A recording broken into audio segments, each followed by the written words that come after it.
దేశభక్తిని చాటుతూ ప్రతి ఇంటిపైన భారత జెండాను ఎగరవేయాలని జిల్లా అధ్యక్షుడు దినేష్ కులచారి పేర్కొన్నారు. హర్ ఘర్ తిరంగా కార్యక్రమంలో భాగంగా పట్టణంలోని మంగళవారం రోజున బీజేవైఎం ఆధ్వర్యంలో ర్యాలీ చేపట్టారు. తిరంగా ర్యాలీలో కళాశాల విద్యార్థులు జాతీయ జెండాతో గాంధీ చౌక్ నుంచి తిలక్ గార్డెన్ వరకు ర్యాలీ సాగింది.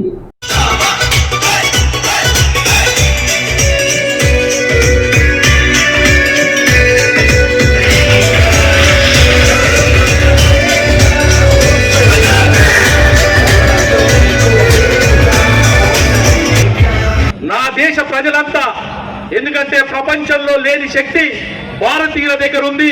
నా దేశ ప్రజలంతా ఐక్యమత్యం ఉండేందుకు ఈ తిరంగా ర్యాలీ తీయడం జరిగింది.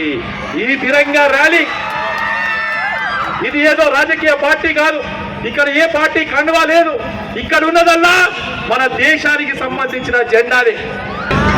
ప్రతి సంవత్సరము ఇండిపెండెన్స్ డే ముందు హర్ ఘర్ తిరంగా గత 6 సంవత్సరాల నుండి ఈ కార్యక్రమం నిర్వహిస్తూ ఉన్నారు. ఈ కార్యక్రమంలో ముఖ్యంగా పాల్గొన్న భారతీయ జనతా పార్టీ జిల్లా అధ్యక్షులు దినేష్ కులాచారి గారికి, మరియు వేదిక మీద ఉన్న పెద్దలకు, వేదిక ముందున్న ప్రతి ఒక్కరికి, నా చిన్నారులకు, సోదరిమణులకు, మీడియా మిత్రులకు అందరికీ కూడా ధన్యవాదాలు చెప్పుకుంటూ